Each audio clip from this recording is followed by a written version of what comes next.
El día de nuestro aniversario de boda, mi marido pronunció un brindis. Por mi querida gordita. Todos los invitados se echaron a reír y sacaron sus teléfonos para grabarlo en vídeo. Yo, sin pensarlo dos veces, pronuncié una sola frase, tras la cual todos se callaron. Llegué a casa un poco más tarde de lo habitual. Andrés estaba sentado en la cocina, mirando algo en el teléfono, y sobre la mesa había un plato de pasta fría. No levantó la vista cuando entré, solo dijo de pasada: ¿te has mirado al menos en el espejo antes de salir? El vestido te queda fatal, como un saco. Una mujer normal con esas formas no se pondría un vestido tan ajustado. Sin responder, dejé el bolso. Él apartó el plato y se levantó. ¿O crees que a todo el mundo le da igual? A mí no me da igual. No quiero tener a mi lado a alguien así. Me hizo un gesto con la cabeza y se fue a su habitación sin dignarse a cerrar la puerta. Me quedé en la cocina, incapaz de decidir qué era más fuerte: el deseo de quitarme ese vestido o el cansancio que lo invadía todo. Antes de continuar con la historia, quiero volver al principio. Cuando nos conocimos, yo era una chica normal. Pesaba 58 kilos, medía 170 centímetros y usaba la talla 44. Andrés daba entonces la impresión de ser un héroe de cuento de hadas. Me regalaba flores generosamente, me invitaba a restaurantes exquisitos y me hacía cumplidos que me hacían sentir en la gloria. Aún recuerdo vívidamente nuestra primera cena en su casa. Él mismo preparó pasta con marisco y me sorprendió con un fondant de chocolate casero.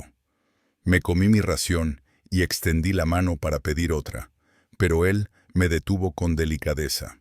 «Querida, quizás sea mejor que no», me dijo con una sonrisa cariñosa. «El postre tiene muchas calorías y yo quiero que siempre estés en forma». En ese momento, lo interpreté como una muestra de su ternura y cariño. Incluso me gustaba que fuera tan atento conmigo. El encuentro con su madre, Carmen, tuvo lugar 3 meses después, y desde el principio me miró con una mirada especial, evaluadora, estudiándome de arriba abajo, deteniéndose especialmente en mis caderas. «Andrés me ha dicho que eres una chica delgada», comenzó, en lugar de saludarme. «No está mal, pero hay algunos detalles en los que hay que esforzarse. Lo principal es no dejar que todo siga su curso». Me quedé en silencio, sin saber cómo responder a un comentario así de una persona completamente desconocida. Andrés solo sonrió con inseguridad y cambió de tema, explicando que su madre era muy directa y solo quería lo mejor para mí. Le creí, ya que en ese momento intentaba causar una buena impresión a mi futura suegra. Después de la boda, nos mudamos a nuestro propio apartamento, comprado por sus padres. Carmen nos visitaba a menudo. Podía venir sin previo aviso para evaluar cómo me las arreglaba con las tareas domésticas. Cada visita suya se convertía en una prueba que, invariablemente, yo no superaba. «Teresa, ¿no sabes que en tu nevera hay mantequilla con un 82% de grasa?», decía con severidad mientras revisaba los estantes. «Eso es puro colesterol. Hay que comprar mantequilla light, dietética, y cocinar para Andrés solo al vapor, sin freír». Intentaba defender mi punto de vista, argumentando que a Andrés le gustaban las patatas fritas y que a veces pedía que le preparara un pastel. «Lo que él pida», replicó mi suegra. «Un hombre no piensa en las consecuencias, y tú, como su esposa, tienes la obligación de cuidar de su salud y su aspecto. Mira a su padre. A los 60 años tiene un aspecto estupendo, porque yo siempre lo he cuidado. Miré a su marido, un hombre callado y delgado con la mirada apagada, y eso me provocó una sensación de incomodidad. Andrés, por su parte, defendía invariablemente a su madre. «Teresa, mamá solo se preocupa por nosotros», me decía por la noche, tratando de convencerme cuando yo intentaba discutir el tema con él. Quiere que llevemos una vida sana y bonita. ¿Acaso eso es malo?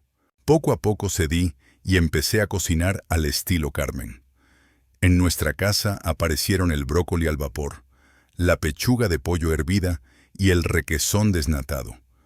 Intenté seguir esta dieta para complacer a mi marido y a su madre, pero mi peso, en lugar de disminuir, aumentaba inexorablemente. Quizás debido al estrés constante y a la sensación de hambre, empecé a picar a escondidas, comprando chocolates y bollos de camino al trabajo y comiéndolos en el coche para que nadie se diera cuenta. 2 años después, me quedé embarazada. Era un embarazo deseado y estaba segura de que ahora me tratarían con más cariño. Los primeros meses fueron realmente bien, pero luego, como es habitual en las mujeres embarazadas, empecé a ganar peso. Y fue entonces cuando todo volvió a empezar, solo que con una intensidad mayor. Teresa, necesitas más actividad física, me decía Andrés, al verme relajándome en el sofá después de la jornada laboral. No es bueno estar tanto tiempo tumbada, puede provocar hinchazón y sobrepeso. El médico te recomendó hacer ejercicio moderado. Andrés, estoy agotada, trabajo 8 horas al día, intenté explicarle. Todo el mundo trabaja, pero eso no significa que puedas relajarte, insistió Carmen, como si apareciera a propósito en situaciones como esta. Estás esperando a nuestro nieto o nieta. Debes estar en plena forma por su bien. Mira cómo estás cambiando tu aspecto. Sus palabras fueron pronunciadas con tal desprecio que me dieron ganas de esconderme. Durante el embarazo, engordé 20 kilos. Y tras el nacimiento de mi hijo, solo conseguí perder 10.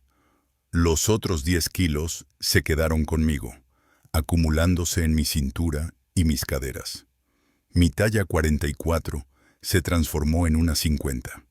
La lactancia, las noches sin dormir y el cansancio constante no me permitían adelgazar. La presión de mi marido y mi suegra no hacía más que aumentar, convirtiendo cada cena familiar en una humillación pública. No, Teresa, hoy no puedes poner mayonesa en tu ensalada, anunciaba con grandilocuencia mi suegra cuando íbamos a visitarlos. Pero te he preparado zanahoria rallada, que es muy buena para la piel y la figura. Andrés, sentado a su lado, sonreía en silencio, mirando con aprobación las acciones de su madre. A veces, él también contribuía a ello. Cariño, ¿no te apetece ir al gimnasio?, preguntaba como por casualidad en compañía de sus amigos. Puedo conseguirte un abono para el club más prestigioso de la ciudad. Allí hay entrenadores estupendos que te pondrán en forma rápidamente. Los amigos asintieron con complicidad y sentí cómo se me sonrojaban las mejillas. Intenté ir al gimnasio. Hice dietas estrictas. Tomé pastillas para adelgazar, que me provocaron problemas estomacales. Conseguía perder 3 o 4 kilos, pero luego el peso volvía, como si me atrajera, y añadía un par de kilos más. Me sentía rehén de mi propio cuerpo, que no cedía a mis esfuerzos, y las constantes críticas y burlas me quitaban las últimas fuerzas. Lo más doloroso era que Andrés nunca me hablaba de ello personalmente, como ser humano. Todas sus frases cariñosas y sus bromas iban dirigidas solo al público, a su madre, a sus amigos, a sus familiares. Parecía disfrutar del papel de marido cariñoso que intentaba salvar a su esposa desenfrenada. Mi problema, mi dolor, se convirtieron en parte de su imagen. Se acercaba nuestro 5º aniversario de boda, el de madera. Andrés decidió celebrarlo a lo grande. Alquiló un restaurante en las afueras e invitó a unas 50 personas. 4 semanas antes de la celebración, me entregó un regalo. Una bonita caja de regalo que contenía un certificado para un curso de tratamientos en una clínica de medicina estética. Aquí tienes tu regalo, cariño, dijo con una sonrisa, orgulloso de su generosidad. Incluye todo tipo de masajes, envolturas y tratamientos con aparatos, justo a tiempo para refrescarte antes del aniversario. Quiero que mi esposa sea la más atractiva de nuestra celebración. Al mirar ese certificado, algo dentro de mí se rompió. No pude calmarme en toda la noche. Lloré en el baño para que él no me oyera. Por la mañana tomé una decisión y concerté una cita con un abogado especializado en divorcios. No estaba segura de si realmente me divorciaría, pero necesitaba saber cuáles eran mis perspectivas. La abogada, una mujer mayor y muy sensata, me escuchó atentamente y me hizo algunas preguntas para aclarar detalles sobre nuestros bienes comunes y el apartamento. Me explicó que, aunque el apartamento lo habían comprado los padres de mi marido, estaba a su nombre desde después de casarnos, por lo que se consideraba propiedad común. Esto fue una sorpresa para mí. Me fui de allí con pensamientos que no me dejaban tranquila. Durante todo el mes siguiente, estuve como en una nube, preparándome automáticamente para la fiesta, eligiendo un vestido que ocultara mis defectos y sonriendo a mi marido. Aún no había tomado una decisión, pero por primera vez en mucho tiempo, me surgió la esperanza de salir de la situación en la que me encontraba. Tenía que actuar. Esperaba la ocasión adecuada para comprender si en nuestra relación quedaba algo parecido al respeto hacia mí. Esa ocasión se presentó durante la celebración de nuestro aniversario. Pasé lentamente la mirada por los rostros paralizados de los invitados. Los rostros de aquellos que, hacía un momento, contemplaban con placer mi humillación. Miré a mi marido, a su rostro, que reflejaba ira y sorpresa. Luego volví a coger la copa de champán, que había quedado intacta. Y yo, dije clara y distintamente en el silencio que siguió a sus palabras, quiero brindar por nuestro abogado especializado en divorcios, porque gracias a él, este aniversario será el último. El pasado parecía haberse disuelto, pero el tiempo fluía de otra manera. El silencio se rompió con un murmullo ininteligible. Alguien gritó. Alguien susurró, apartando la mirada. Los teléfonos apuntando hacia mí se bajaron de inmediato. Andrés se quedó mirándome durante unos segundos, como si no pudiera creer lo que veía en sus ojos. Su mano, que sostenía la copa, tembló y el champán se derramó en gotas sobre el mantel blanco. Carmen fue la primera de los invitados en reaccionar. Saltó de su asiento y volcó la silla, que cayó al suelo con un fuerte estruendo. ¿Qué? Siseó, y esa palabra fue como un golpe en sus oídos. ¿Qué has dicho, ser insensible? ¿Has decidido manchar la reputación de nuestra familia? Lo hemos hecho todo por ti. Te hemos dado cobijo, te hemos mantenido. Y tú, Shetam, he dicho la verdad, Carmen. Mi voz era sorprendentemente tranquila y serena. Yo misma estaba asombrada de mi propio dominio de mí misma. No culpo a nadie, simplemente pongo fin a este juego que todos ustedes han jugado con tanto entusiasmo y dedicación. Andrés se levantó de un salto y se abalanzó sobre mí, agarrándome del codo con tanta fuerza que me estremecí. Su rostro estaba desfigurado por una mueca de ira. ¿Te has vuelto loca?, susurró entre dientes, tratando de no llamar la atención de los invitados, que ya habían empezado a reunirse rápidamente, deseando alejarse lo antes posible del drama que se estaba desarrollando. ¿Qué tonterías estás diciendo? Pide perdón inmediatamente a los invitados y a mi madre. Diles que solo ha sido una broma de mal gusto. No bromees, Andrés. Le miré a los ojos. El miedo y el deseo de complacerle habían desaparecido. Suéltame la mano. Me estás haciendo daño. Ahora vas a sentir un dolor terrible, siseó, apretando cada vez más fuerte a su víctima. Vendrás conmigo y lo discutiremos todo. Ya lo hemos discutido todo. Intenté liberar mi mano, pero él seguía sujetándola con fuerza. Durante 3 años seguidos, has hablado de mi aspecto con todo el que ha querido escucharte. Ahora me toca a mí elegir el tema de conversación, y elijo el tema de nuestro divorcio. Dejé la copa sobre la mesa. Cogí mi pequeño bolso con una mano y, sin pensarlo 2 veces, me dirigí hacia la salida. Andrés tuvo que seguirme, sujetándome con fuerza por el codo. Los invitados, como el agua ante un iceberg, se apartaban a los lados, temerosos de cruzarse en el camino de nuestra ira. Me detuve en el vestíbulo del restaurante. «Suéltame, Andrés. No quiero seguir participando en esta tontería. Me voy». «No irás a ninguna parte», me giró hacia él, con los ojos ardientes de ira. «Volverás a la mesa y fingirás que no ha pasado nada. ¿Te das cuenta de lo que has hecho? Ahí están mis socios, mis amigos. Me has puesto en una situación humillante. No fue mi declaración lo que me convirtió en un hazmerreír, sino tu brindis», respondí. «¿Te pareció gracioso llamar gorda a tu esposa delante de 50 personas?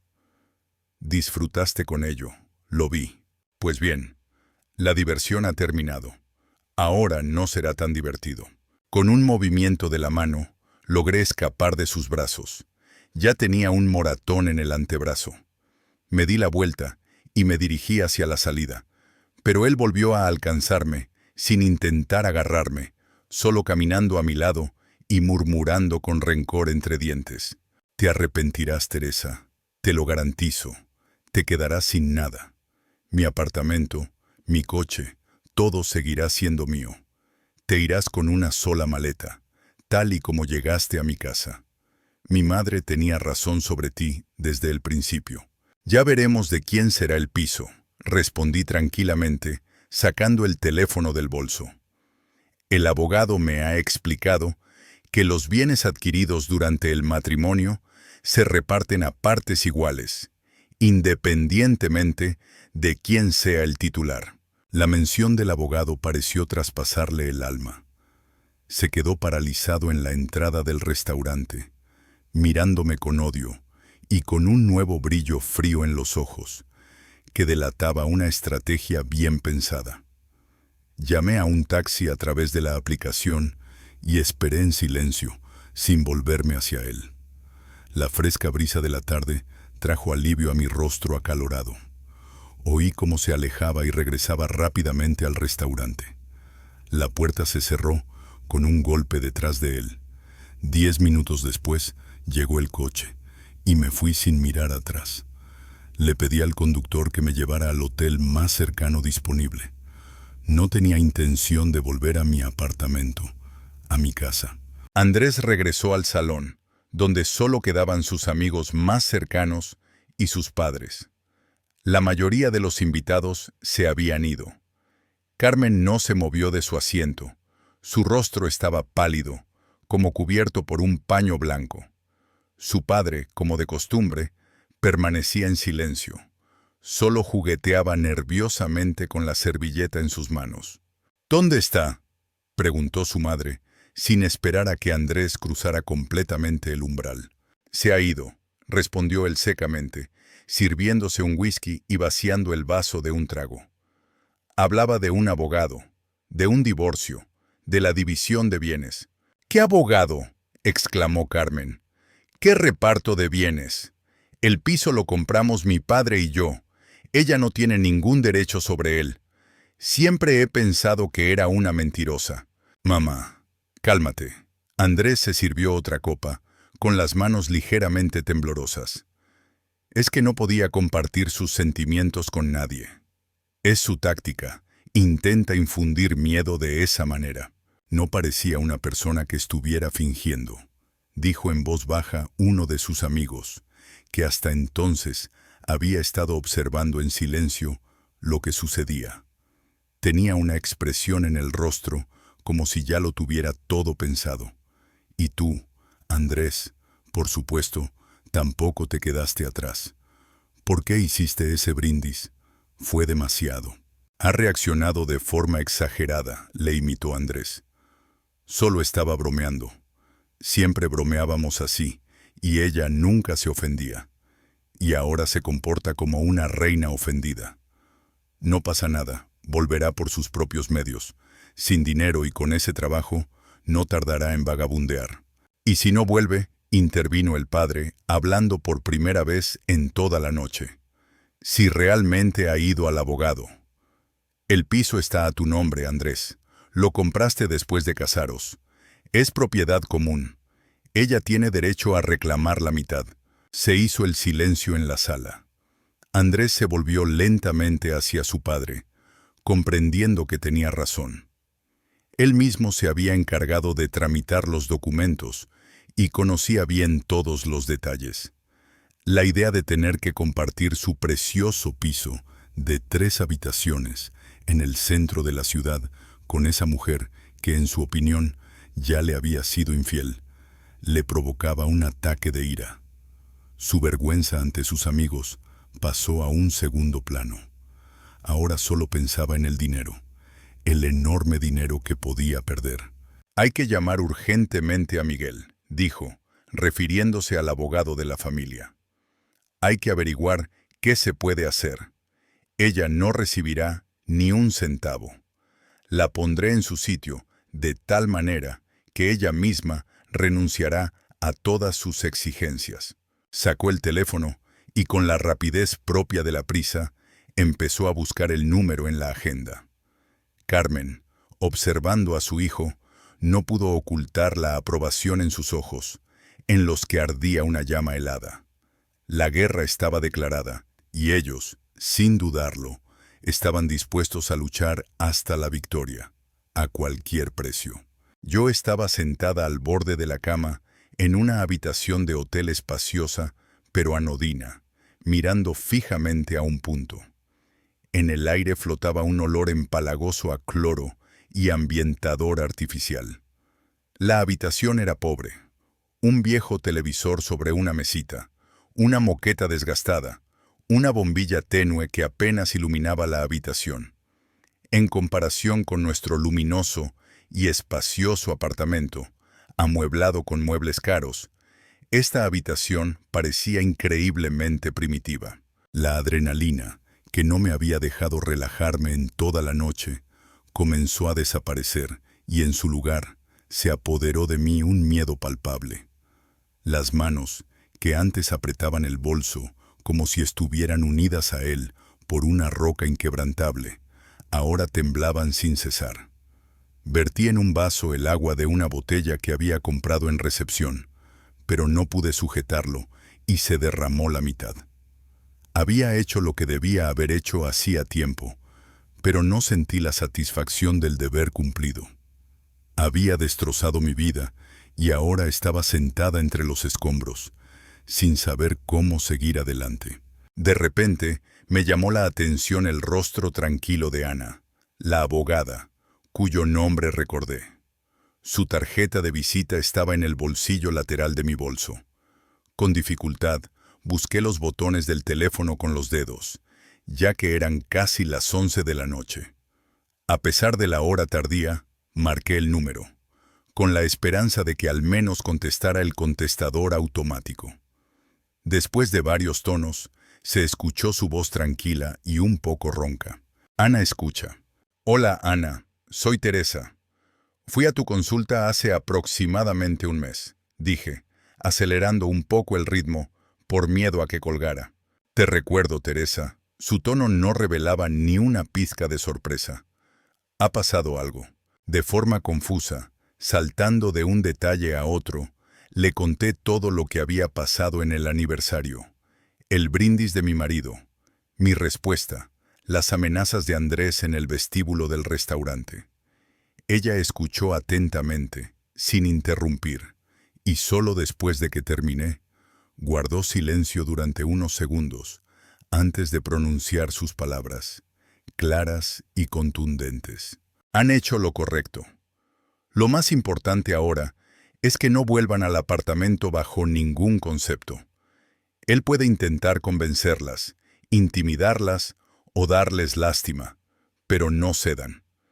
Díganme dónde se encuentran ahora. Estoy en un hotel. Muy bien. El segundo paso. Si tienen tarjetas bancarias conjuntas o acceso a instrumentos financieros comunes, bloquéenlas inmediatamente. Hágalo de inmediato, utilizando la aplicación móvil. Él puede intentar realizar transacciones en todas las cuentas y retirar todos los fondos. Empecé a sentir frío. Teníamos una tarjeta de crédito conjunta con un límite impresionante que utilizábamos para gastos importantes. Entré inmediatamente en la aplicación del banco y la bloqueé, indicando como motivo tarjeta perdida. Hecho, informé, sintiendo cómo el pánico se atenuaba y daba paso a la determinación. Bien, asintió Ana. Ahora hablemos del niño. ¿Dónde está tu hijo? Ahora mismo está en la casa de campo de mis padres. Hemos decidido recogerlo mañana por la tarde. Eso es estupendo. Mañana por la mañana irá a casa de sus padres y se quedará allí. Bajo ninguna circunstancia, permita que su marido se lleve al niño. Si intenta llevárselo, no le abra la puerta y póngase en contacto conmigo inmediatamente. En caso de comportamiento agresivo por parte de su marido, llame a la policía. Le presionarán a través de su hijo, Teresa. Esté preparada para ello. Intentarán presentarte de forma negativa, como una mala madre, una histérica, etc. Tu principal tarea ahora es mantener la calma y seguir estrictamente las instrucciones. A las 10 de la mañana del día siguiente, te pido que vengas a mi oficina. Allí comenzaremos a trabajar en la redacción de la demanda. Al colgar el teléfono, sentí como si hubiera vuelto a la realidad, como si hubiera encontrado un apoyo. Tenía un plan, aunque fuera para el futuro inmediato, y también apoyo. El miedo no había desaparecido, pero ahora no me oprimía, sino que, por el contrario, me motivaba a concentrarme. Sabía que me esperaba una batalla difícil, pero ahora sabía que no estaba sola en ella. Al mismo tiempo, Andrés, en el salón vacío del restaurante, terminaba una conversación telefónica con el abogado. Miguel, un viejo amigo de la familia, era un hombre con una visión cínica de la vida y una gran experiencia. Escuchó atentamente el relato de Andrés, lleno de ira y confuso, interrumpido por los arrebatos de Carmen. Es una situación realmente desagradable, resumió Miguel cuando Andrés terminó de hablar. Tu padre tiene razón. El piso comprado durante el matrimonio se considera propiedad conjunta. Por ley, a la esposa le corresponde la mitad, independientemente de quién haya aportado el dinero.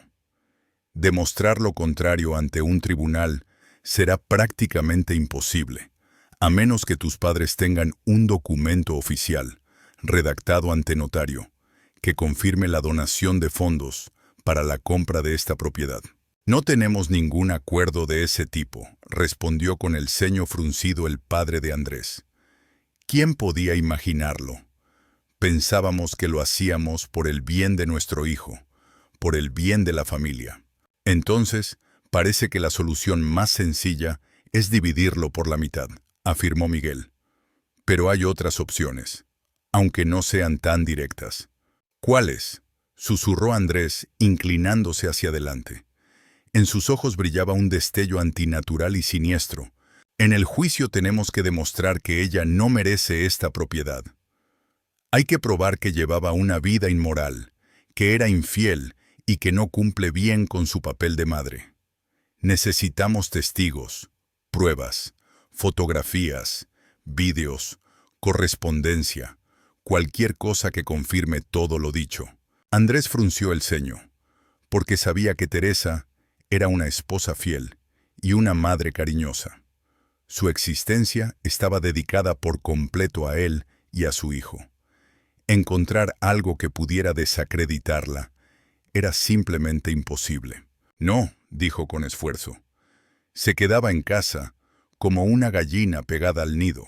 Mal, dijo el abogado con desesperación en la voz. Eso complicará la situación. Entonces solo queda un camino: la presión psicológica. Hay que conseguir que su vida se vuelva insoportable. Hay que privarla de medios, amenazarla con quitarle al niño, molestarla constantemente con llamadas y cartas, vigilarla. La mayoría de las mujeres en circunstancias similares se derrumban al cabo de un par de meses y aceptan cualquier condición con tal de que termine esta pesadilla. Porque en realidad, ella no trabaja, ¿verdad? Trabaja en una empresa, gana menos de 30,000, dijo Andrés con repugnancia. Ahí tienes a nuestra clienta ideal. No tiene medios para una lucha prolongada. Presiónala, Andrés. Empieza ahora mismo.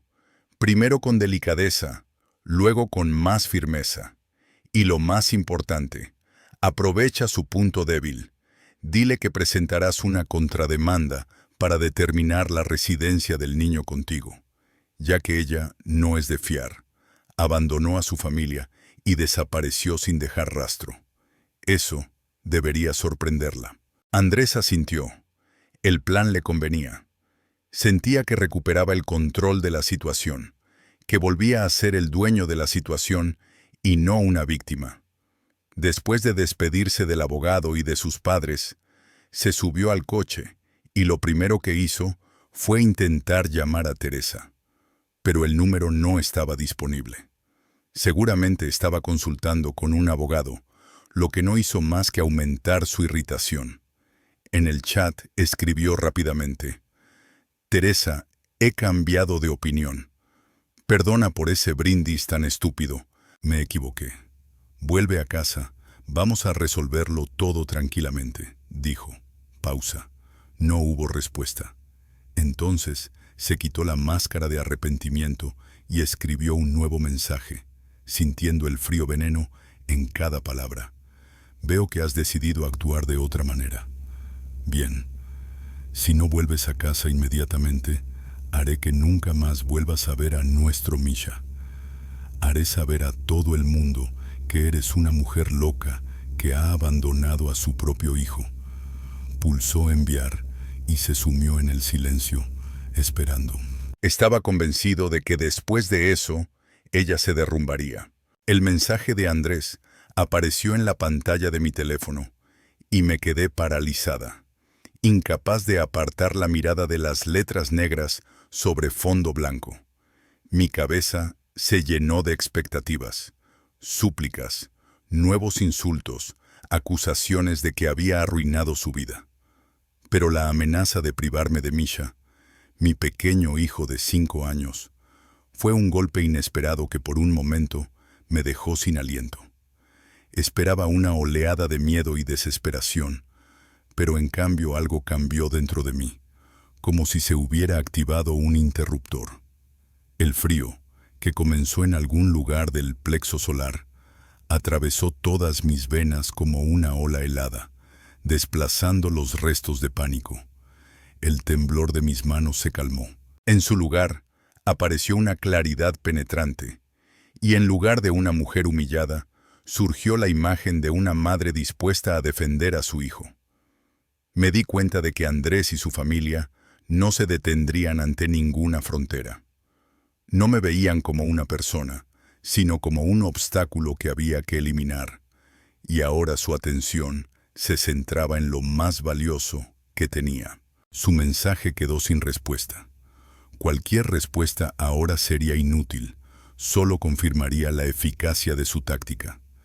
En lugar de eso, hice una captura de pantalla de nuestra breve conversación y se la envié a Ana, añadiendo: «Esto es lo que me ha escrito.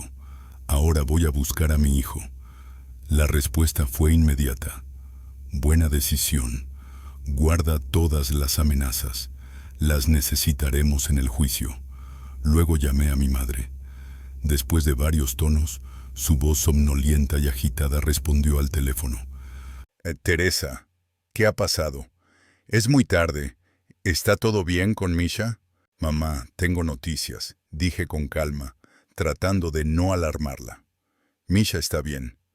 «Mamá, he roto con Andrés. Nos vamos a divorciar». Se hizo el silencio al otro lado del teléfono. Oí como mi madre respiraba tranquilamente.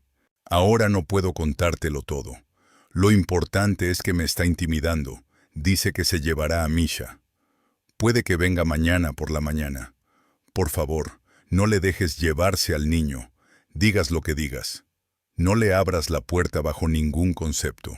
«Dios mío, Teresa», La voz de mi madre temblaba, pero no era pánico, sino más bien preocupación y un sincero apoyo. No se lo daremos a nadie, por supuesto. ¿Cómo se atreve? Ven aquí inmediatamente. Tu hogar está aquí. Corté la llamada. Recogí rápidamente mis escasas pertenencias. Pagué la habitación y llamé a un taxi, indicando la dirección de la casa de mis padres. Durante todo el trayecto, mientras recorríamos la autopista nocturna, fijé la mirada en las luces que pasaban a toda velocidad y repasé mentalmente lo que estaba a punto de suceder. Sabía que Andrés vendría sin falta. No es de los que se echan atrás, sobre todo bajo la presión de su madre. No vendría para hablar, sino para actuar, tal y como habían acordado con su abogado. Presionar, romper, llevarse. Pero esta vez yo estaba preparada. En lugar de desconcierto, me invadió una fría ira. Ya no se trataba solo de un exceso de peso o de bromas ofensivas. Era una guerra por mi hijo. Andrés estaba sentado en el coche, frente a la entrada de nuestra casa, esperando una reacción. Preveía una crisis de nervios, una avalancha de mensajes llorosos, llamadas telefónicas. Pero el silencio del teléfono le inquietaba. Significaba una pérdida de control, algo a lo que no estaba acostumbrado. Estaba acostumbrado a que Teresa siempre reaccionara a sus acciones, llorando, alejándose, intentando justificarse. Su silencio era un misterio para él. Incapaz de soportar 20 minutos de espera, Andrés subió al apartamento. Abrió la puerta con su llave y entró en el apartamento vacío y a oscuras. Encendió la luz del vestíbulo con un solo clic. Todo estaba en su sitio, en el orden perfecto que Teresa siempre mantenía con tanto esmero. Pero había algo diferente en el aire, una sensación de vacío. Recorrió todas las habitaciones y lo comprendió. Ella no estaba. En el tocador del dormitorio encontró un espacio vacío donde solía estar su joyero. En el baño faltaban su cepillo de dientes y su crema facial favorita. Sintió que no se trataba de una desaparición espontánea, sino de una huida premeditada. Volvió a coger el teléfono y marcó el número de su madre. «No está en casa», le espetó al teléfono. «Se ha llevado sus cosas y se ha ido a algún sitio». No ha respondido al mensaje con la amenaza sobre Misha. «Entonces se ha ido con su familia, a su pueblo», dijo Carmen con firmeza. «Seguro que su madre la está animando a hacerlo. Siempre sospeché que no esperaba nada bueno de ellos. ¿Y ahora qué hago?». En la voz de Andrés se notaba la pérdida. Estaba seguro de que su madre siempre encontraría una salida a cualquier situación. «¿Qué hacer? ¿Qué hacer?», repitió ella. «Hay que ser un hombre. Mañana por la mañana, súbete al coche, ve a su casa y recoge a tu hijo. Eres el padre, tienes todo el derecho a hacerlo. No discutas con ellos, no intentes aclarar nada. Simplemente coge al niño de la mano y vete. Diles que va a vivir contigo, ya que su madre no está en condiciones de cuidar de él. Que luego intenten demostrar en el tribunal que ella está bien. Miguel y yo la describiremos de tal manera que no se acercará ni siquiera al niño». El plan de la madre era duro y sencillo, pero Andrés lo amaba. Le devolvía la sensación de fuerza y dominio. En su mente ya veía la cara de Teresa cuando se llevara a Misha. Esa imagen, en su opinión, justificaría todo el estrés que había sufrido. «De acuerdo», respondió con firmeza. «Así será. Me voy a las 7 de la mañana». Colgó el teléfono y miró el apartamento vacío. Ahora no le inspiraba comodidad, sino que más bien le recordaba un campo de batalla en el que tenía que obtener una victoria total e incondicional. 1 hora más tarde, el taxi se detuvo frente a la casa de mis padres. Pagué el viaje y salí. El aire nocturno era fresco y estaba impregnado del aroma de las agujas de pino. Las luces estaban encendidas, y mi madre ya me esperaba en el porche, con un viejo jersey de punto sobre los hombros. No me hizo ninguna pregunta, solo me abrazó, y solo entonces me permití relajarme y refugiarme en su hombro. Entramos en la casa. Mi padre estaba sentado en la cocina, sumido en sus pensamientos. Levantó la vista hacia mí y vi en sus ojos inquietud, pero también un apoyo implícito. ¿Té?, preguntó, y en esa pregunta se escondía toda su ternura. Estoy contigo. Primero voy a ver a Misha, respondí en un susurro, y me dirigí a la habitación del fondo. Mi hijo dormía en su cuna, con los brazos y las piernas estirados. Sus mechones rubios se extendían sobre la almohada, susurrando suavemente con cada respiración. Me arrodillé junto a su cama y lo observé con ternura. Todas las preocupaciones, todos los rencores de los últimos años se desvanecieron, dando paso a este pequeño ser dormido. Era mi mundo, mi principal motivo de vida, y estaba dispuesta a protegerlo de todo. Acariciándole con cuidado la mejilla caliente, le oí murmurar algo en sueños. Abrazándolo, sentí que al día siguiente comenzaría una verdadera batalla y que tenía que estar lo más preparada posible para ella. Esa noche, por primera vez en muchos años, dormí sin miedo, porque sabía por qué luchaba. La mañana en la casa de campo comenzó con el aroma de las tortitas de mi madre y el tranquilo canto de los pájaros fuera de la ventana. Pero esa idílica escena era engañosa. En la casa se respiraba tensión, una expectación que no permitía a nadie relajarse. Nos quedamos en silencio, intercambiando solo frases cortas. Mamá intentaba aparentar que era un día normal por Misha, mientras que papá, sumido en sus pensamientos, recorría en silencio el terreno. Yo me senté a la mesa con un café frío, escuchando cada ruido que venía de fuera. Estaba segura de que vendrían. Solo quedaba una pregunta. ¿Cuándo? Misha se despertó alrededor de las 8 de la mañana, alegre y descansado. Corrió alegremente hacia mí, me abrazó por el cuello y me preguntó con impaciencia cuándo volveríamos por fin a casa. «Estamos de visita en casa de los abuelos, cariño», le dije, besándole suavemente en la cabeza. «¿Te gusta estar aquí?» «Sí», respondió, «pero papá vendrá de todos modos». Sentí un vacío en mi interior. «No estoy segura, pequeño. Quizás venga». Intenté que mi voz sonara ligera y natural. Experimenté con el tono, le leí en voz alta, pero todos mis pensamientos estaban en el camino que se abría tras la valla. Aproximadamente a las 9 de la mañana, vi como un familiar todoterreno negro giraba a toda velocidad hacia nuestra calle y se detenía bruscamente ante la puerta. Andrés salió del coche y, para mi horror, Carmen apareció inmediatamente. Su presencia solo empeoró la situación, ya que ella siempre provocaba sus aspectos más negativos. «Han llegado», les dije en voz baja a mis padres. «Mamá, lleva a Misha a la habitación de al lado y ponle los dibujos animados más alto. Papá, por favor, no interfieras hasta que yo te lo pida. Necesito hacerlo sola. Cierra la puerta por dentro». Mi padre asintió sin decir nada. Mi madre, llevando a rastras a Misha, que se resistía a quedarse en casa y quería ver quién había llegado, desapareció en el fondo. Respiré hondo, saqué el teléfono del bolsillo, encendí la grabadora y salí al porche. No me atreví a esconderme.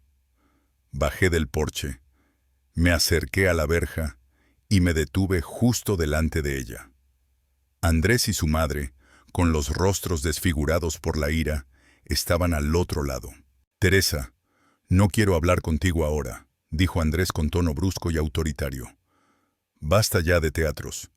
He venido a recoger a mi hijo. Ve a recoger sus cosas». «Mírate», exclamó Carmen con voz llena de ira. «Con tus acciones, has traído la vergüenza a la familia y ahora te escondes tras la protección de tus padres. Nos llevamos a Misha. Su seguridad está en peligro con una madre así. Me quedé en silencio, dejándoles hablar. Mi serenidad, al parecer, solo les irritaba más. Misha no irá con ustedes a ningún sitio, dije finalmente, con voz tranquila pero firme. Se quedará aquí, conmigo y con mi familia. No tienen derecho a llevárselo contra su voluntad. Tengo derecho, porque soy su padre, dijo Andrés, tirando de la manija de la puerta, que estaba cerrada con llave.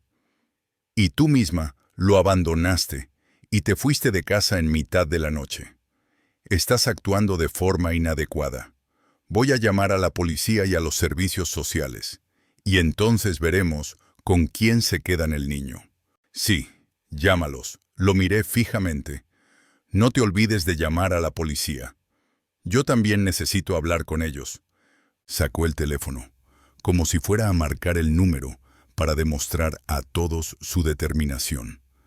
En sus ojos se leía la certeza de estar en lo cierto y de su poder. Mientras vienen para acá, continué manteniendo un tono de voz tranquilo. Tendré tiempo de enviarles tu mensaje de ayer. Ese en el que dices directamente que me quitarás a mi hijo si no vuelvo. Y también les proporcionaré con mucho gusto la grabación de nuestra conversación de hoy. Porque lo grabo todo, Andrés, desde que vuestro coche se detuvo en la puerta. Con un movimiento lento, saqué el teléfono del bolsillo y giré la pantalla para que pudiera ver el temporizador de la grabadora en funcionamiento. Por un momento se hizo un silencio total, solo interrumpido por el canto de los pájaros. El rostro de Andrés se contrajo. Su seguridad en sí mismo desapareció, dando paso a la confusión y a una ira apenas contenida. Miró su teléfono, luego el mío, y en sus ojos vi un destello de comprensión. Había caído en una trampa. Su plan, que él consideraba genial, se había derrumbado, desmoronándose en 1000 pedazos. Carmen, que parecía no haber comprendido de inmediato lo que había sucedido, seguía actuando por inercia. Y además lo estás grabando. Serpiente, acurrucada en mi pecho, ronroneó. Mamá, cállate, la interrumpió Andrés bruscamente, sin apartar la mirada de mí. En sus ojos ahora solo había odio puro y absoluto hacia mí. Se dio cuenta de que ya no era una víctima indefensa. Me había convertido en una adversaria capaz de pensar y defenderse. Fuera de sí por la indecisión, permaneció en silencio durante unos segundos, con la mandíbula apretada con fuerza. Luego se dio la vuelta bruscamente, agarró a su madre por el brazo y, como en un arrebato, la arrastró hacia el coche. «Vámonos de aquí», dijo sin volverse. «Lo discutiremos todo en el juicio». «Andrés, no podemos irnos así sin más», insistió Carmen. «Tenemos que recoger a nuestro nieto». «¡Vamos!», gritó, gritándole por primera vez en mi presencia. La empujó con fuerza al asiento del copiloto, se puso al volante y el coche, con un chirrido de neumáticos sobre la grava, salió disparado. Los despedí con la mirada hasta que el todoterreno negro desapareció tras la curva. Solo entonces me permití apoyarme en la fría reja de la verja, con las piernas temblorosas por la tensión residual. En lugar de triunfo, solo sentía un cansancio profundo y abrumador. La puerta de la casa se abrió de par en par y mi madre salió al umbral, seguida por Misha. «Mamá, ¿quiénes eran esos que venían en un coche tan grande?», preguntó él, corriendo hacia mí.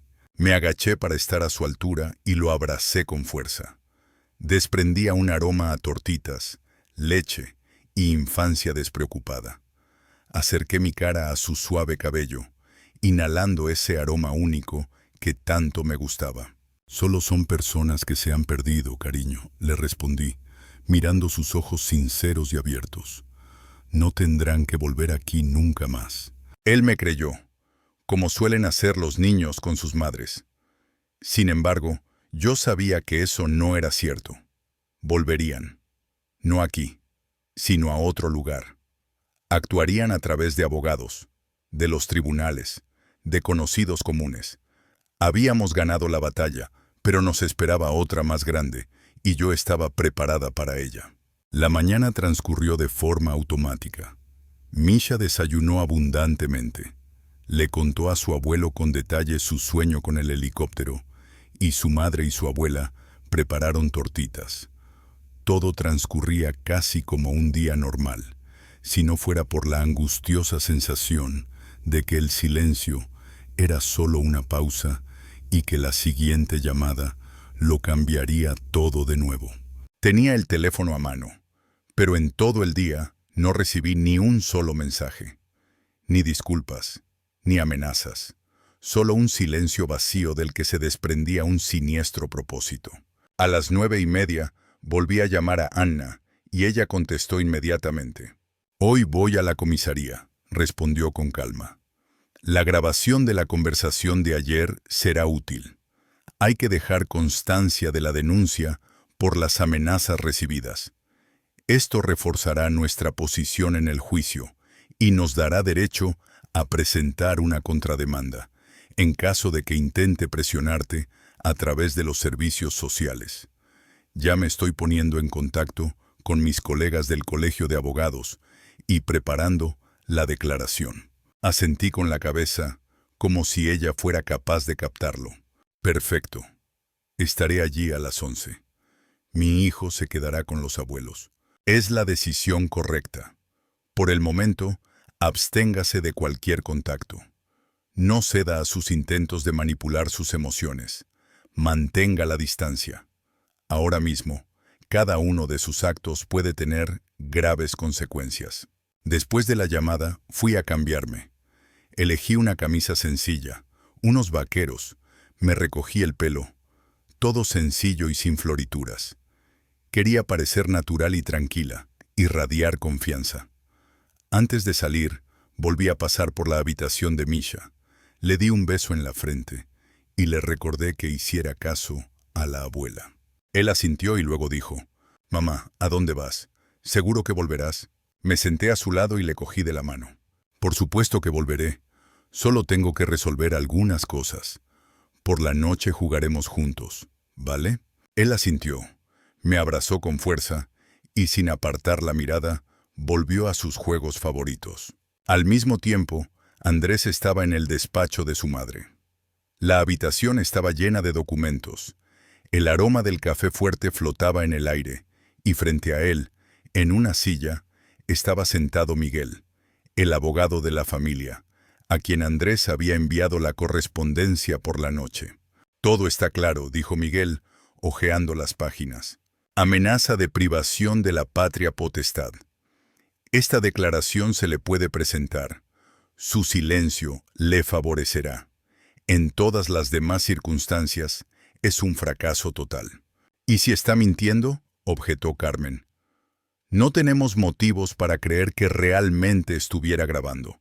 Quizás solo esté intentando asustarnos. Es mejor actuar como si estuvieras grabando», dijo Miguel bruscamente. «El tribunal aceptará la grabación de audio si confirma las amenazas, sobre todo teniendo en cuenta el comportamiento del padre». Andrés dejó la taza de café y exhaló ruidosamente. «No me importa el tribunal. La conozco. Es débil. Ahora alguien la está empujando. Hay que esperar o influir, no con la fuerza, sino creando ciertas condiciones». «No vale la pena arriesgarse», dijo Miguel. «Su abogado es un profesional de alto nivel. No ganará si actúas directamente. Es mejor reunir pruebas primero. Quizás alguien la vio perder los estribos delante del niño, levantar la voz, gritar. Necesitamos cualquier indicio que pueda poner en duda su estabilidad psicológica». Carmen cobró vida. «Tenemos una vecina que vive en el 5º piso. A menudo decía que Teresa era irascible, impaciente con el niño y estaba descontenta con su marido. Podemos ir a verla». «Intentémoslo», dijo Miguel. «Pero ten en cuenta que todo lo que hagas ahora puede volverse en tu contra. Si algo es demasiado obvio, ella lo notará y lo utilizará en tu contra». Andrés se quedó callado, consciente de su derrota. La situación se estaba saliendo de control y por primera vez lo sentía no solo como una corazonada, sino como algo físico que lo oprimía. No podía creer que Teresa hubiera dejado de pedir, de llorar, de buscar compromisos. Era como si se hubiera disuelto y hubiera empezado a actuar según sus propias reglas, las reglas de la presión y la lógica fría e impasible.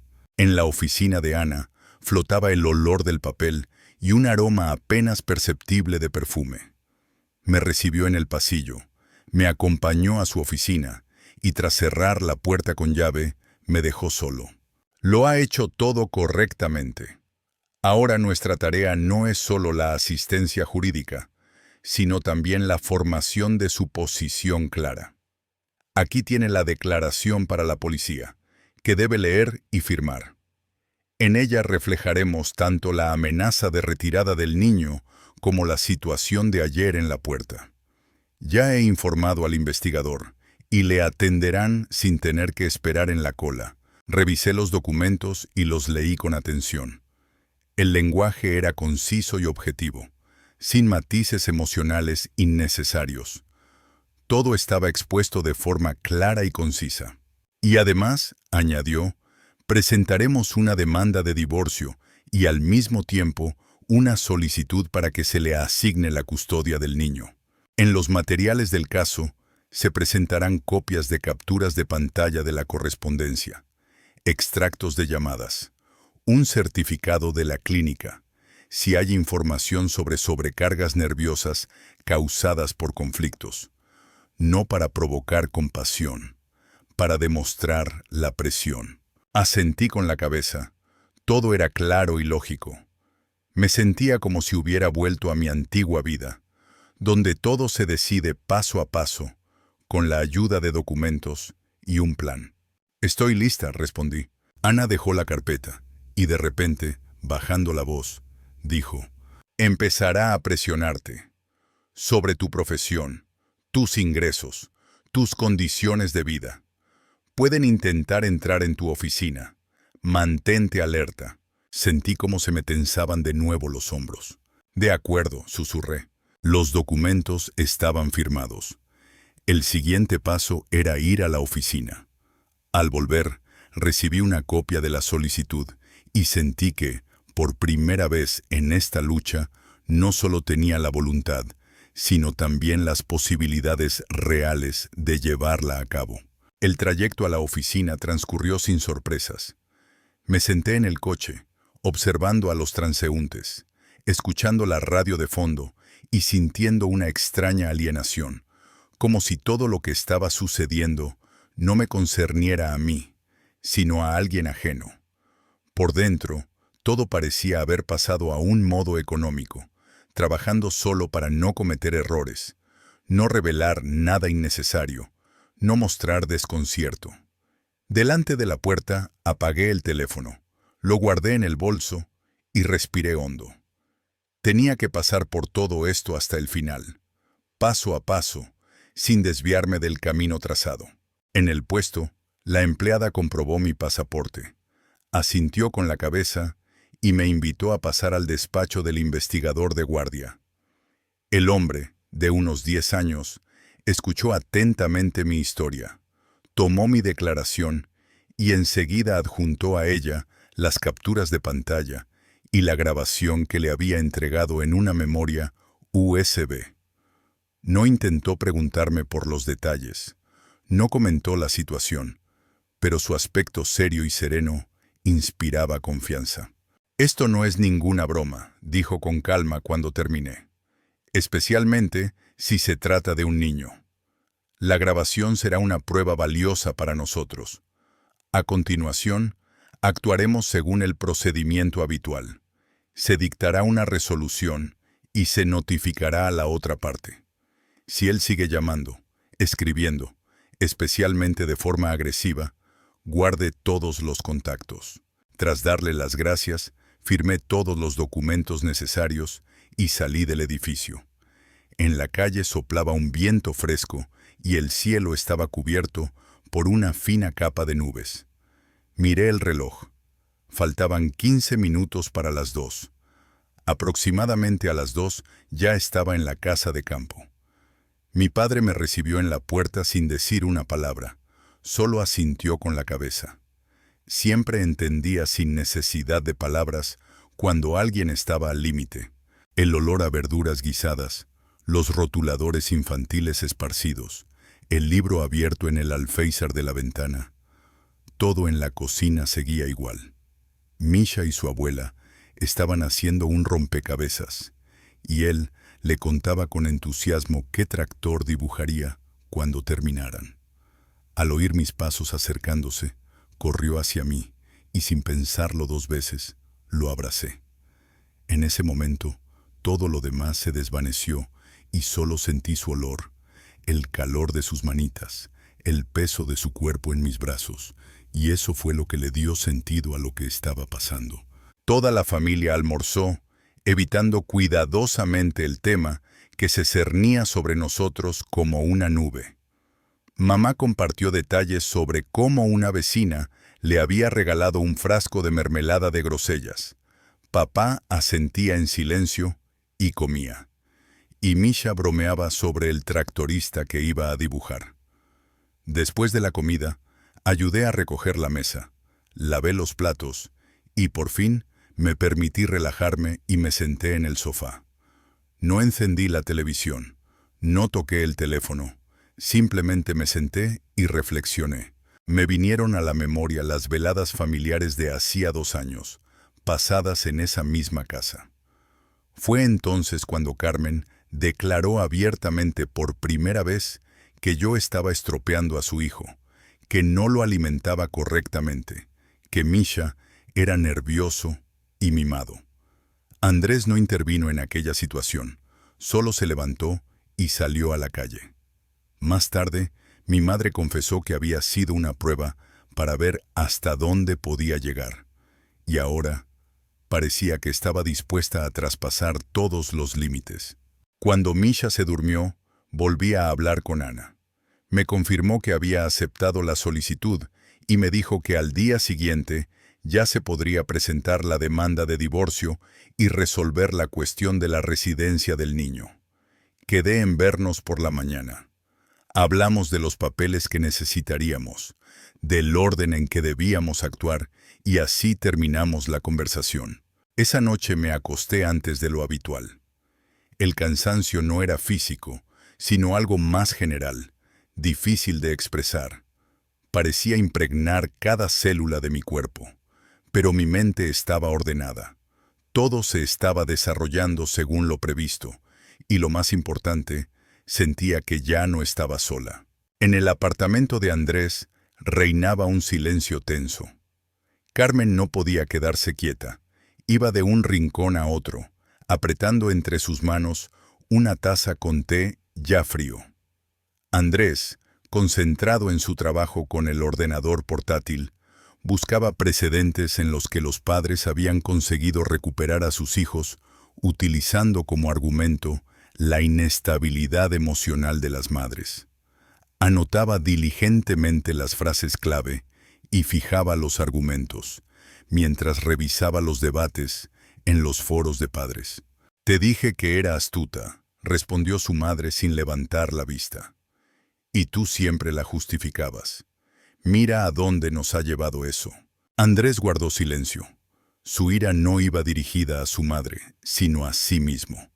No había previsto que Teresa no solo se marcharía, sino que además resultaría ser tan astuta. Andrés estaba seguro de que podría recuperarla con amenazas, luego con persuasión y finalmente manipulando al niño. Pero ella se le había escapado de las manos, y eso estaba arruinando todos sus planes. «Mañana visitaré a la vecina y le pediré una referencia. Luego iré a ver a Larisa Petrovna, de la guardería. Ella ha señalado en repetidas ocasiones que Teresa es una madre distante». «Hazlo», dijo Andrés secamente, «pero ten cuidado, para que luego no surjan problemas por nuestra parte». Oyó la carpeta con las fotos. Teresa en la casa de campo, Teresa con Misha en el zoológico, Teresa en la cocina, fotos normales inofensivas. Nada que pudiera dar testimonio de su otra cara, de alguna esencia oculta. Solo una mujer tranquila y normal, madre y esposa. Y eso solo aumentaba su ira. No encontraba ni un solo defecto en su imagen, ni el más mínimo motivo para acusarla. Se sentía impotente, acorralado. Por primera vez se enfrentaba a una situación en la que su poder resultaba inútil, en la que su adversario actuaba según reglas completamente diferentes, que él no comprendía. A la mañana siguiente, Ana llamó y confirmó la presentación de la demanda, enviándome copias para que las estudiara. En la declaración todo estaba expuesto de forma clara y sin detalles superfluos. La fecha de la boda, la fecha del divorcio, la existencia de un hijo menor de edad, referencias a la ley sobre la determinación del lugar de residencia, mención de amenazas en la correspondencia, confirmación de que el niño se encontraba en un entorno protegido. Este documento convirtió mi acto de una decisión espontánea en una acción con relevancia jurídica. Al salir a la calle después de la llamada, sentí el frescor. El cielo estaba cubierto de nubes y el aire era húmedo. Mi padre, que estaba junto a la valla comprobando la fijación de la puerta, levantó la vista hacia mí y dijo en voz baja: «Si lo necesitas, te acompañaré. No de inmediato ni a todos los sitios, pero dime cuándo lo necesites». Asentí con la cabeza, sin saber cómo expresar mis pensamientos. No era solo una oferta de ayuda, era un reconocimiento de que no estaba sola. Hacia el mediodía, decidí dar un paseo hasta la tienda del pueblo. Mi madre se quedó con Misha y yo me fui a pie para refrescarme y distraerme de los pensamientos que me agobiaban. No llevé conmigo la bolsa con los documentos, ya que todo lo necesario se quedaba en casa, lejos de miros ajenos. La tensión, aunque había disminuido un poco durante la noche, seguía siendo palpable, y cada coche que pasaba me hacía girarme involuntariamente para comprobar la matrícula y la marca. Sabía que Andrés no había dejado de actuar, sino que simplemente había pasado a la clandestinidad, y eso era aterrador, mucho más peligroso que un conflicto directo. De regreso, vi a una mujer de unos 40 años sentada en un banco en la parada del autobús, vestida de forma diferente a los lugareños. Llevaba un traje de negocios, tenía el pelo cuidadosamente peinado y sostenía una carpeta y un teléfono en las manos. Me miró, deteniéndose más tiempo de lo habitual, y rápidamente desvió la mirada, como si me hubiera visto por casualidad. No le di importancia, pero sentí una tensión interna. Las caras desconocidas siempre destacaban en este pequeño asentamiento, especialmente si parecían demasiado urbanas. Al acercarme, la vi levantarse y dirigirse hacia la carretera, pero girar hacia un callejón adyacente. Esa coincidencia me alertó. En lugar de volver directamente a casa, pasé de largo, fingí visitar a unos conocidos, y luego, desde el otro lado de la calle, rodé silenciosamente la casa por la parte trasera. Ella ya estaba esperando entre los arbustos de lilas junto a la valla, con el teléfono en la mano, y parecía estar fotografiando la zona. Al verme, se dio la vuelta bruscamente y desapareció. No intervine. En su lugar, saqué el teléfono, grabé un breve vídeo de ella alejándose e indiqué la hora y el lugar de la grabación. Luego envié el vídeo a Ana con el comentario: «Una mujer desconocida en la parcela. Su comportamiento era sospechoso. Estaba filmando el edificio». La respuesta no se hizo esperar. Quizás sea una representante de los servicios sociales o una detective privada. No caigas en la provocación y mantén la calma. Mantente alerta. Mañana puede que haya una inspección imprevista. Asegúrate de que el niño está en casa y de buen humor. Te prepararé unas instrucciones detalladas. Al volver a casa, entré en silencio, sin decir nada a mis padres. Misha me recibió con una sonrisa, mostrándome emocionado un dibujo en el que había representado nuestra casa y a él mismo con su abuelo, sosteniendo una cometa. Asentí y sonreí, pero en mi mente ya estaba gestándose un plan de acción. Ese día comprendí que era hora de pasar de la defensa pasiva a la acción activa, a la proactividad. En ese momento, Andrés fue a visitar a Marina, la directora de la guardería a la que Misha había asistido. Llevó consigo un regalo en forma de caja de bombones, café de calidad y una sonrisa amistosa. Después de mudarse al campo, Misha y Teresa ya no asistían a la guardería, pero ambos habían quedado en la memoria de Marina. Solo quería saber cómo estaban, comenzó, colocando los obsequios sobre la mesa. Les confieso que estamos pasando por un momento difícil. Teresa se fue, se llevó a nuestro hijo y desapareció. Dice que soy un mal padre. ¿Se lo pueden imaginar? Ella asintió, pero en su mirada se leía la cautela. Sí, no te hemos olvidado. Teresa siempre traía a Misha a tiempo, según lo acordado. Tienes un hijo maravilloso. Eso es lo que digo, continuó Andrés, mirándola directamente a los ojos. Lo ha destrozado todo, y se ha ido sin dar ninguna explicación. No les dijo nada a sus padres, y ahora está preparando una demanda contra mí. Dice que la amenacé y que maltraté a la niña. Si alguien le pregunta, tal vez de las autoridades competentes, le pido que diga que Teresa era inestable. A menudo se quejaba de cansancio y nerviosismo. ¿Recuerda cómo una vez perdió los nervios cuando Misha no quería irse a casa? Marina se tensó, tratando de recordar ese día. Pero entonces no pasó nada importante. Teresa simplemente estaba cansada, como cualquier madre que cría a un niño pequeño. Ese día no hubo ningún conflicto, solo la rutina habitual. No quiero participar en esto, dijo con cautela. Las cuestiones de custodia son un tema serio y no puedo afirmar nada sin tener motivos suficientes. Andrés comprendió que su postura no había cambiado. Rápidamente recogió sus cosas, le dio las gracias por el tiempo que le había dedicado y se marchó. Ya de camino al coche, llamó a Miguel. Se ha negado a dar un testimonio que sabe que es falso. Sabíamos que no había garantías al 100%. Pero tienes que seguir trabajando.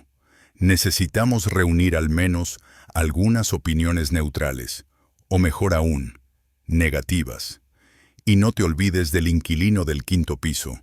Siempre está dispuesto a decir lo que sea necesario si se le aborda de la manera adecuada. De acuerdo, iré a verlo esta noche. La presión aumentaba por momentos. Teresa, sin duda, actuaba dentro de la legalidad, sin dejarle ni una sola posibilidad de maniobra.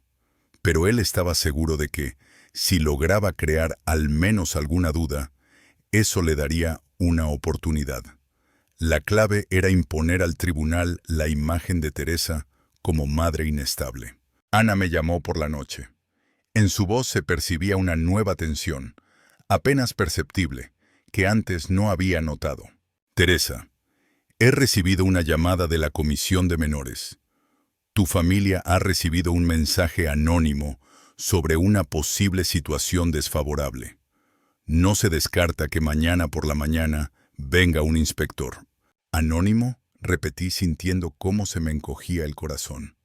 ¿Crees que son ellos? Estoy segura. Es una táctica de presión habitual. No te preocupes. Estás a salvo. Tu hija está sana y tus condiciones de vida son adecuadas. Lo principal es no hacer nada precipitado.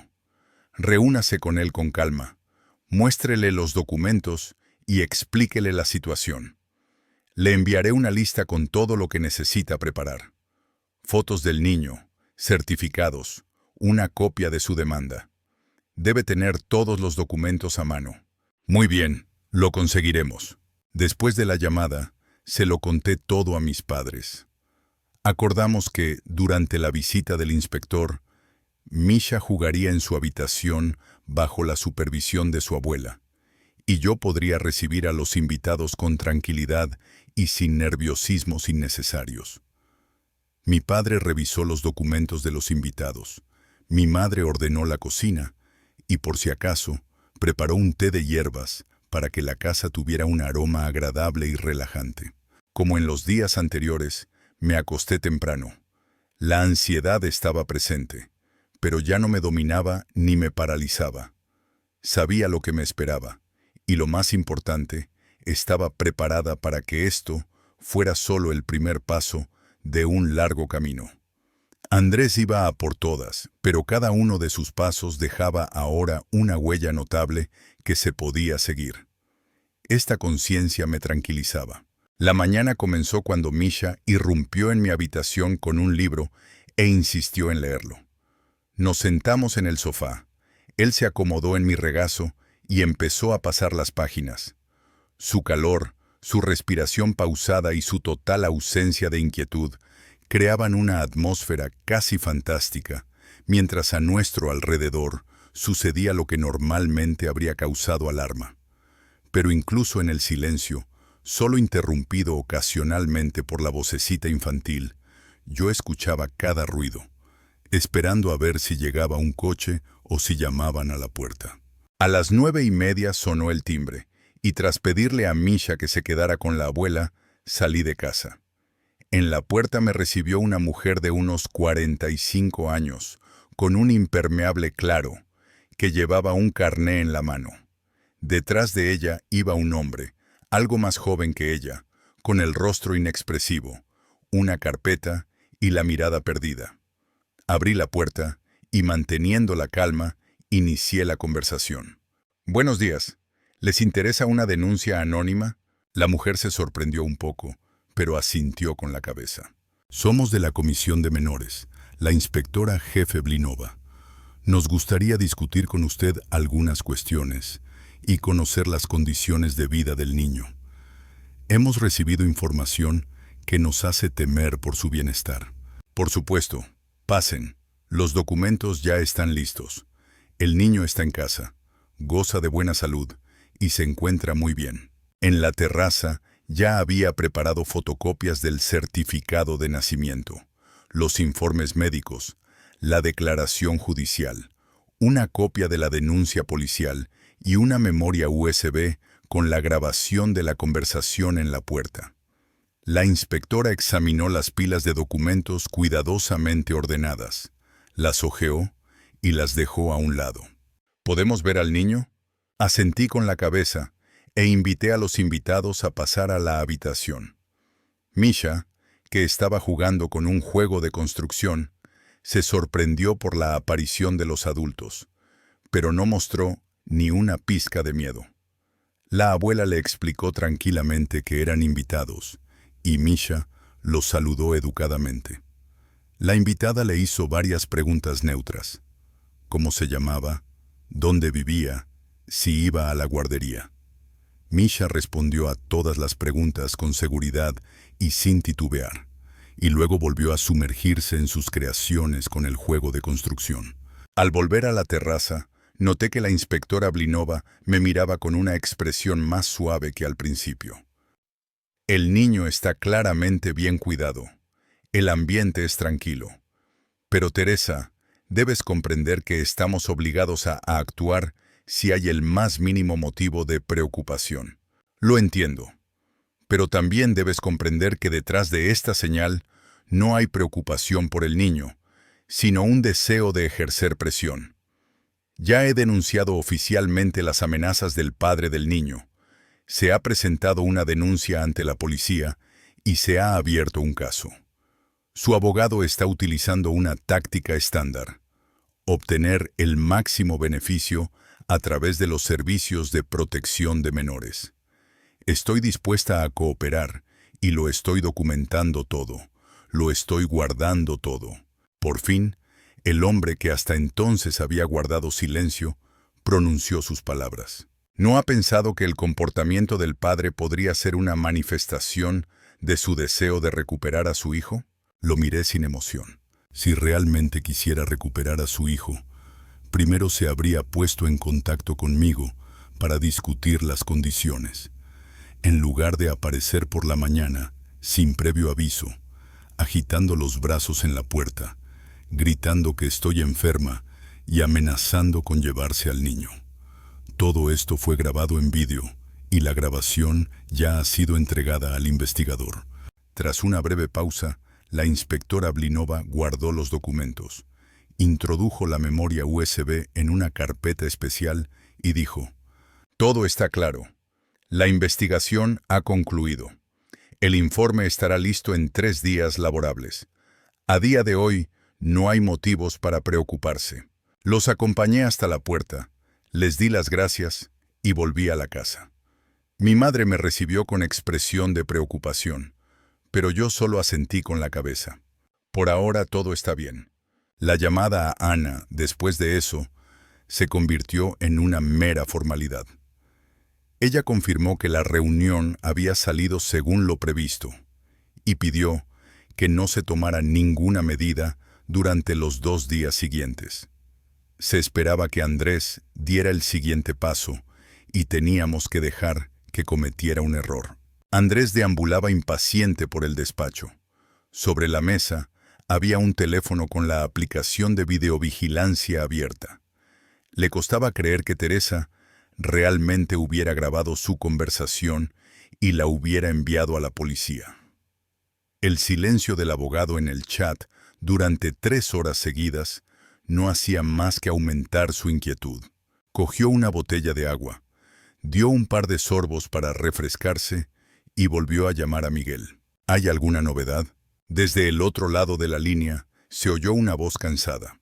Sí, la comisión ya ha salido, pero no estoy seguro de que consigas lo que quieres. Todo está hecho según la ley. El informe será objetivo. No hay motivos para intervenir. El vecino del 5º piso se negó a testificar, alegando que siempre habían sido tranquilos. Como último recurso, se puede intentar conseguir una evaluación psicológica y pedagógica, pero sin manifestaciones externas es difícil demostrar algo. No necesito complicaciones, necesito eficacia. Entonces piensa en cómo involucrarla en un conflicto. En público, cuando esté emocionalmente alterada. Deja que ella misma lo estropee todo. Eso puede darte una oportunidad. ¿Y cómo cree que se puede hacer eso? Miguel se quedó callado un rato y luego dijo: a través de su actividad profesional. Averigua dónde trabaja. Quizás allí se pueda organizar una situación desfavorable, un incumplimiento del horario, una queja de un cliente, algo que la ponga en una situación inestable. Ejerce una presión compleja y tarde o temprano cederá. Andrés asintió con la cabeza. Ya lo tenía claro. Sabía a dónde tenía que ir. Teresa trabajaba en un pequeño estudio que se dedicaba al diseño de proyectos para particulares. Tenía varias direcciones. Solo quedaba decidir por cuál empezar. Cogió un bolígrafo, escribió en un papel el nombre del cliente con el que Teresa había tenido anteriormente desacuerdos sobre los plazos y se puso a elaborar un plan. Sus acciones ya no estaban teñidas por los sentimientos de un marido ofendido, sino que tenían el carácter de una estrategia bien pensada. Dejó de percibirla como una persona. En su mente todo se convirtió en un juego en el que el ganador lo obtiene todo y el perdedor se queda sin nada. Por la noche, Ana me envió una copia de la resolución del investigador sobre la apertura de un procedimiento administrativo por la denuncia de amenazas. Fue un acontecimiento importante, ya que ahora Andrés estaba bajo control oficial y cualquier acción suya contra mí o contra Misha podía ser considerada como presión por parte de las fuerzas del orden. Imprimí una copia y la guardé en una carpeta donde ya había otros documentos importantes. Esa carpeta se convirtió para mí en una especie de escudo, una protección. Cada hoja que contiene es un argumento de peso a favor de que no me he ido sin más, sino que estoy tomando medidas activas para proteger a mi familia. Misha jugaba tranquilamente en su habitación. Mi madre planchaba y mi padre había salido a la calle para arreglar la valla, que estaba desvencijada. No se dijo ni una palabra, pero en el aire se respiraba un aire de cambio. Salí del modo supervivencia y en mi corazón surgió una sensación de libertad. Empecé a respirar profundamente. 3 días después de la visita de la comisión, llegó el informe oficial. Estaba redactado en un tono neutro, con formulaciones secas. Las condiciones de vida son adecuadas. No hay amenaza para la vida y la salud del niño. No se requieren medidas adicionales.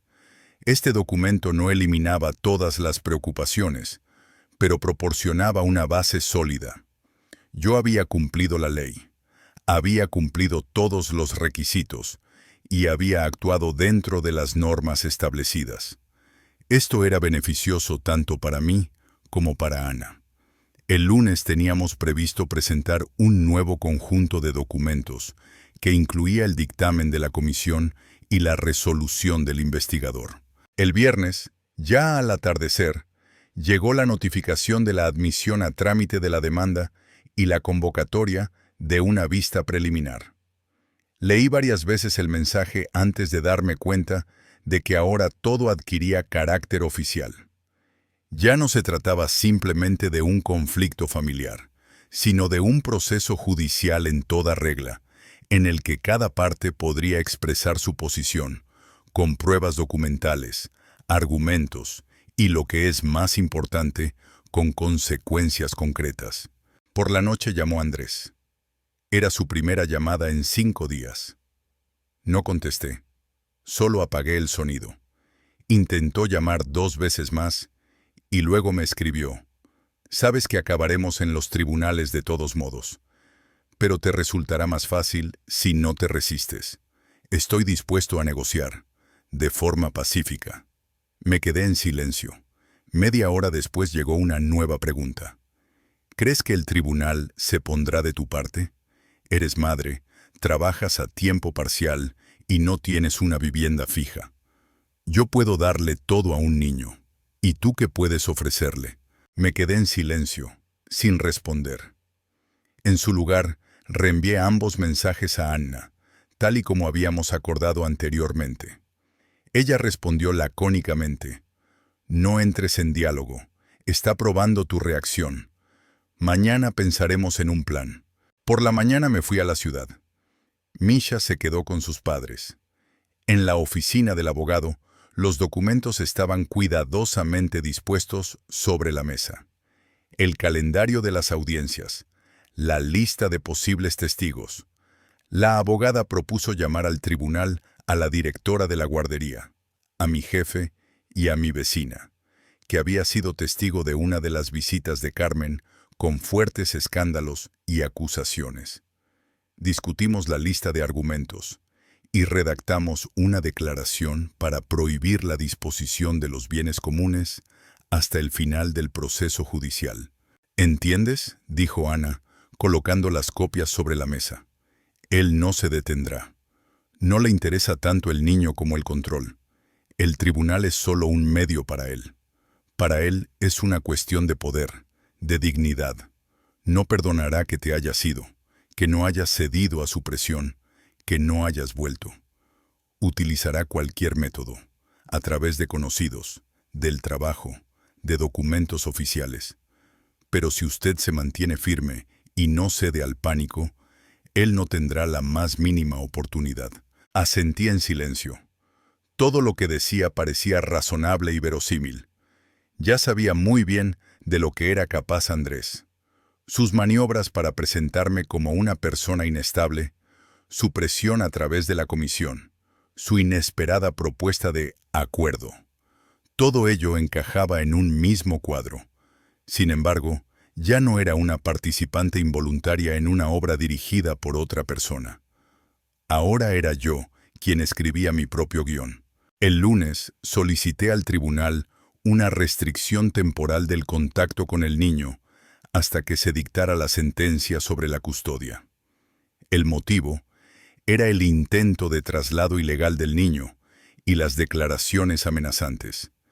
El tribunal accedió a mi solicitud y fijó una vista preliminar. Es una señal impresionante. El sistema legal funciona si sabes cómo interactuar con él. Al mismo tiempo, Andrés decidió utilizar su último argumento: la presión a través del trabajo. Encontró un cliente con el que habíamos tenido desacuerdos un año atrás. El pedido se había entregado con retraso, pero la culpa era del contratista, como se le había notificado al cliente en ese momento. Andrés convenció a esta persona para que escribiera una queja contra mí, en la que se mencionaba el incumplimiento de obligaciones, la comunicación grosera y la presión psicológica. La queja llegó al correo electrónico general de la oficina y fue interceptada por la directora. Al día siguiente, me invitó a su despacho. Era una mujer madura y equilibrada, con la que habíamos tenido una excelente relación desde el principio. Puso la copia impresa de la carta delante de mí.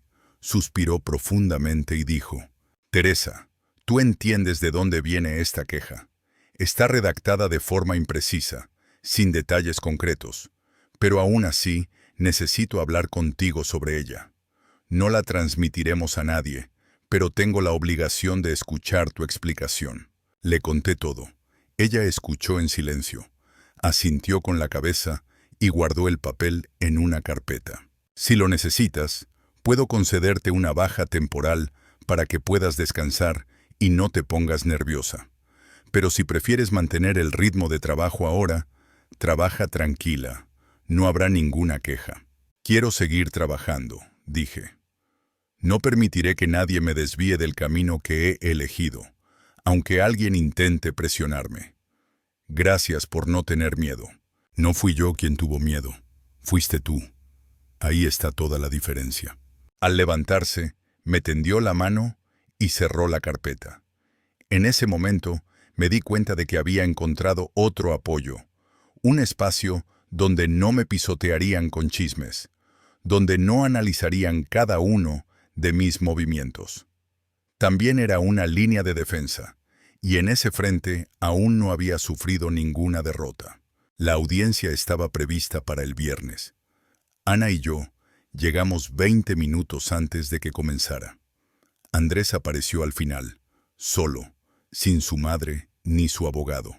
Llevaba un traje gris, tenía una carpeta fina en la mano y su expresión era tranquila, pero su mirada vagaba constantemente, como si buscara algún punto débil. La jueza, una mujer delgada de unos 60 años, con una voz desprovista de toda calidez, expuso de forma profesional y concisa el fondo del asunto. Solicitamos una restricción temporal de la comunicación, mientras que Andrés, por su parte, presentó una moción para que se le entregara la custodia del niño durante el proceso.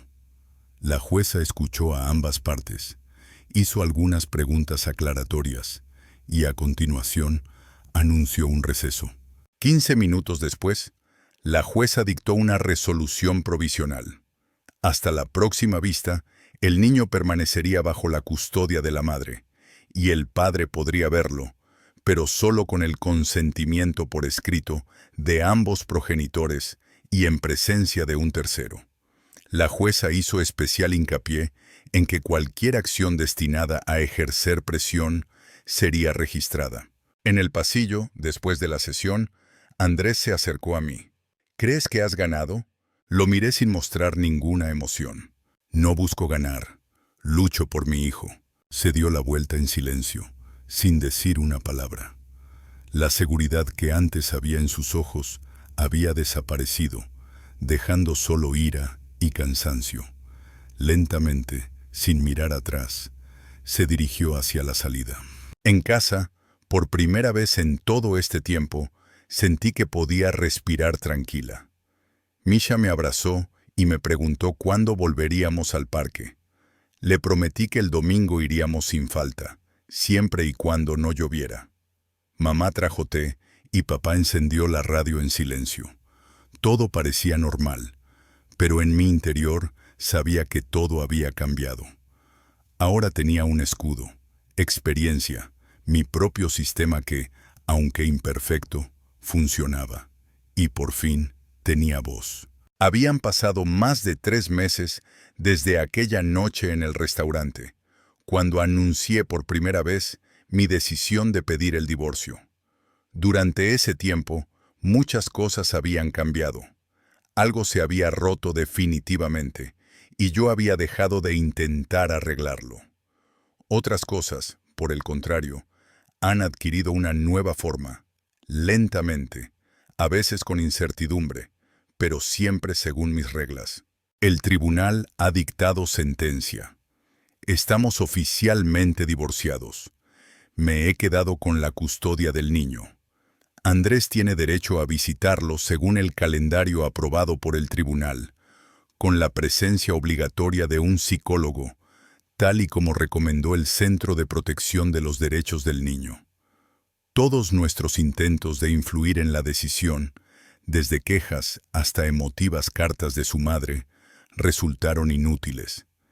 El tribunal no encontró motivos para revisar la custodia. La parte legal del proceso ha concluido, pero la emocional, no. Carmen nunca intentó ponerse en contacto conmigo directamente. En varias ocasiones, escribió a mis padres exigiéndoles que me hicieran entrar en razón, alegando que deshonrar a toda la ciudad no beneficiaba al niño. En una ocasión, mi padre le respondió con una breve carta en la que afirmaba que no iba a hacer entrar en razón a su hija, sino que, por el contrario, la apoyaba. También le advirtió que, si volvía a ponerse en contacto con ella, ya fuera por carta o por teléfono, enviaría copias de sus mensajes al tribunal como intento de presionar a los testigos. Luego se hizo el silencio general. Andrés intentó establecer contacto con Misha. Vino varias veces a la ciudad, donde acordaron encontrarse, pero su hijo estaba retraído, tenso, evitaba la comunicación. A su edad, no podía comprender plenamente la gravedad de lo sucedido, pero era lo suficientemente sensible como para no perdonar el intento de llevarlo por la fuerza, para no olvidar los gritos de su padre en la puerta. Después de la cuarta visita, Andrés cortó toda comunicación, ni cartas, ni llamadas, solo raras transferencias a la tarjeta, que él seguía marcando en el concepto del pago como regalo. Yo guardaba silencio, no sacaba el tema, no intentaba explicarle a mi hijo por qué su padre ya no llamaba. Él tampoco preguntaba. Solo a veces, mirando por la ventana, pasaba un poco más de tiempo de lo habitual observándolo. A veces, escuchaba en silencio cómo la abuela le leía cuentos, pero no preguntaba. Quizás en su pequeño corazón ya se había formado una nueva imagen, en la que el lugar de su padre lo ocupaba otra cosa. El trabajo volvió poco a poco a su ritmo habitual. La dirección se mostró comprensiva y redujo mi horario para que pudiera dedicar más tiempo a mi hijo. Los clientes volvieron, incluso aquellos que antes habían trabajado con otros diseñadores. Nuestro nuevo proyecto fue una pequeña cafetería en las afueras de la ciudad, que requería un diseño integral. Lo abordé con cautela, pero al cabo de un par de semanas ya estaba completamente inmersa en el trabajo. El trabajo me daba una sensación de independencia, recordándome que no solo tenía el papel de madre, sino también mi propia individualidad. A veces me sorprendía a mí misma esperando el regreso de Andrés, pero ya no en los papeles habituales, no como marido, ni como padre, sino como jugador que intentaría recuperar la iniciativa, tomar la delantera y poner el acorde final. Pero nunca apareció. Quizás había agotado todas sus posibilidades. Quizás se había enamorado de otra persona. Quizás simplemente se había dado cuenta de que ya no tenía ninguna posición ganadora en este juego. La psicóloga a la que acudí después del juicio me explicó que esas expectativas eran totalmente naturales. Según ella, el cerebro aún no había tenido tiempo de adaptarse. No creía que el peligro hubiera pasado. Afirmaba que se necesitaría tiempo para que desapareciera la sensación de calma antes de una nueva tormenta. Asentía en silencio, sin rebatir sus palabras, pero en el fondo sabía que, si el peligro volvía, estaría preparada para afrontarlo. Al regresar con Misha a mi antiguo piso, donde vivía antes de casarme, nos sumergimos en una atmósfera de nostalgia. Era un pequeño apartamento de 2 habitaciones, con una sencilla reforma y puertas que chirriaban. Juntos lo transformamos.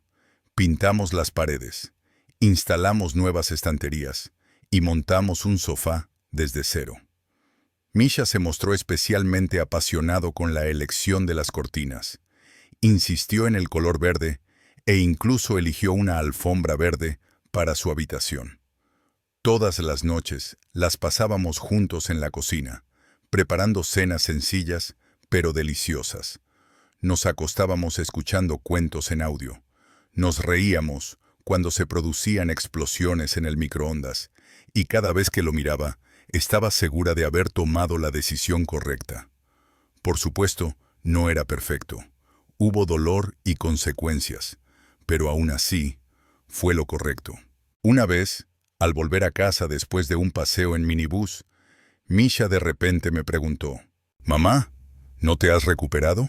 Algo hizo clic dentro de mí y lo miré sin emoción. «¿Quién te ha dicho eso?» «Papá lo decía antes, cuando creía que yo estaba dormido y tú te marchabas». «¿Por eso?» No lo descarté. No, no es por eso.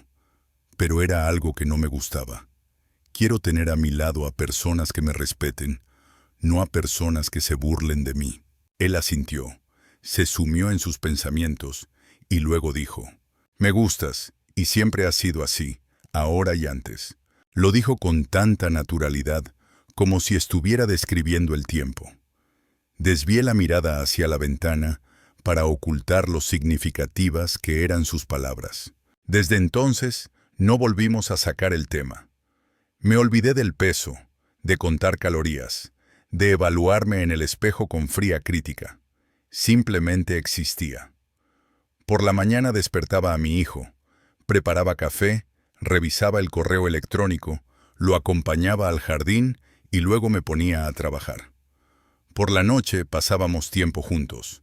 Veíamos dibujos animados, hablábamos de los planes para el fin de semana y soñábamos con el verano. Éramos una familia, y eso era suficiente para ser felices. El año que venía me parecía un misterio. No sabía si Andrés volvería o desaparecería para siempre de mi vida. No sabía si me costaría mucho si algún día él quería volver a ver a su hijo. Pero una cosa tenía clara. El miedo ya no me dominaba.